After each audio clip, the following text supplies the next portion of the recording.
Welcome to lecture number 8, GPS Tracking, Search Warrants, and United States versus Jones.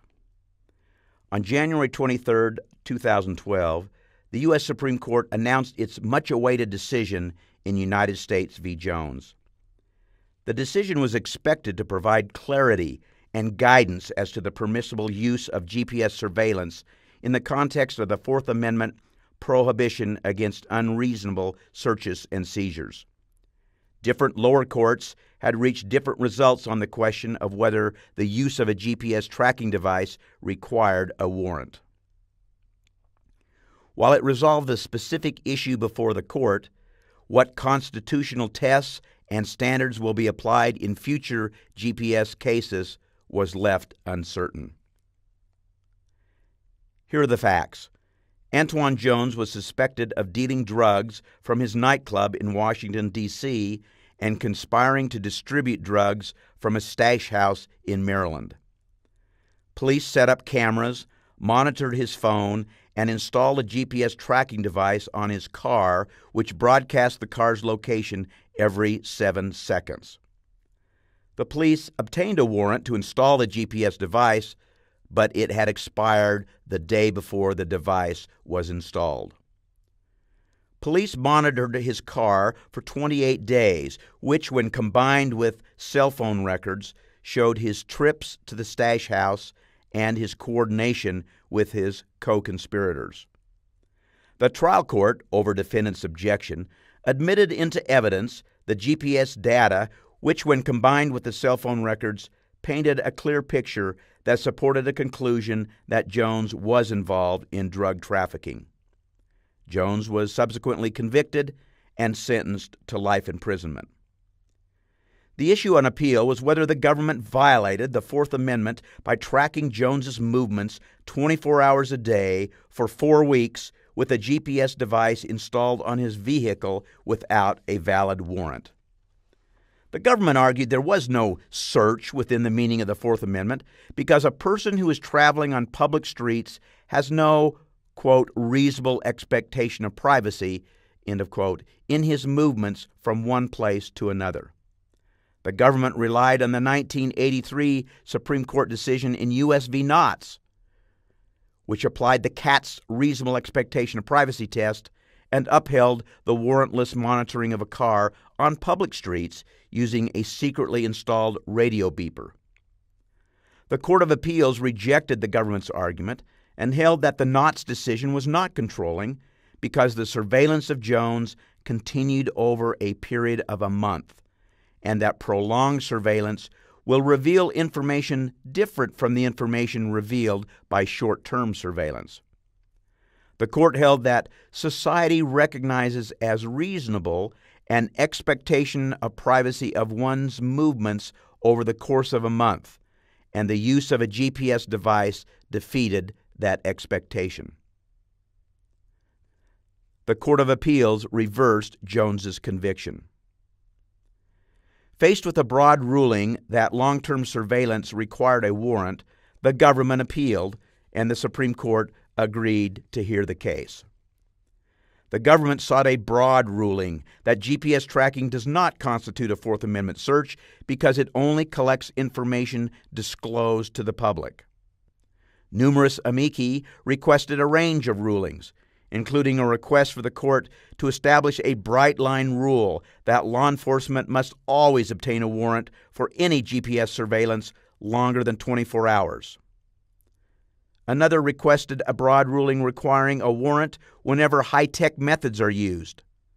And there was also a request to reverse the circuit court ruling on the grounds that there was a trespass of Jones by attaching the GPS device to his private property, and that the Fourth Amendment prevents unreasonable trespasses as well as protecting reasonable expectations of privacy. All 9 of the justices agreed the government's conduct in the case constituted a Fourth Amendment search, but for different reasons. Thus, while the circuit court's decision was upheld, the future consequences of the decision are unclear. 2 theories were advanced, each garnering the vote of 5 justices. Justice Scalia authored the majority opinion. He did not apply the Katz test, but said the government's conduct constituted a trespass onto persons, houses, and effects, in this instance, Jones's car. This trespass was to obtain information, and such a physical intrusion would have been considered a search within the meaning of the Fourth Amendment when it was adopted.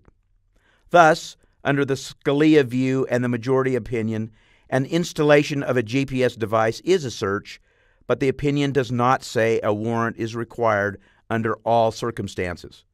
For example, under this view, a device could be installed on a suspect's car before the suspect acquires the car, because he does not yet have a property right.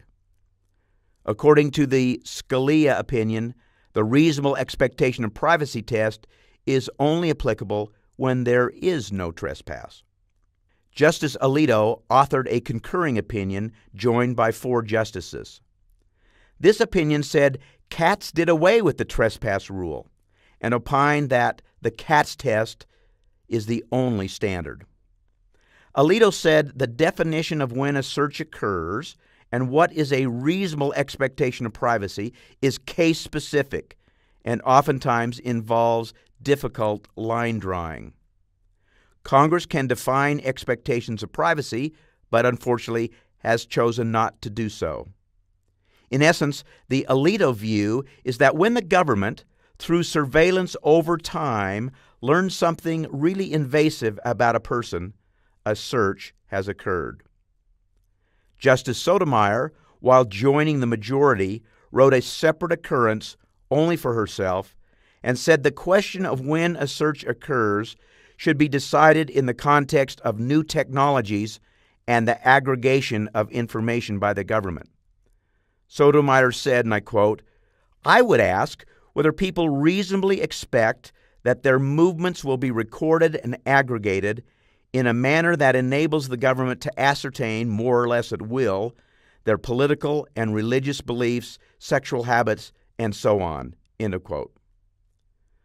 Sotomayor also said it may be necessary to reconsider the Fourth Amendment tests used in the future, specifically re-examining the concept that a person has no reasonable expectation of privacy in information voluntarily disclosed to a third party, such as an internet service provider of a cell phone carrier.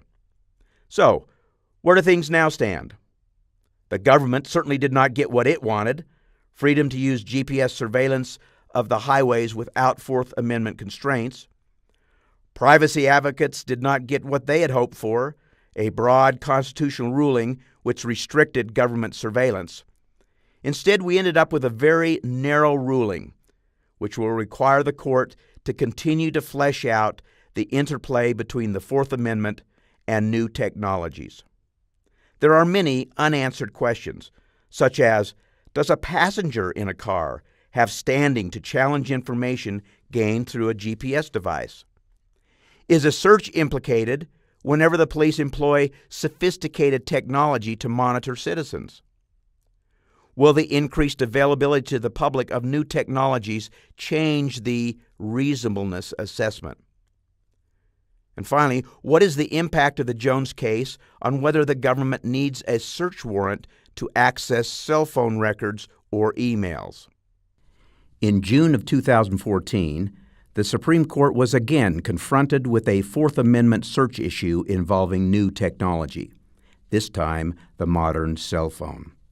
Next week's video lecture discusses the landmark decision in Riley v. California, which held that law enforcement must have a search warrant before a cell phone seized incident to an arrest may be searched.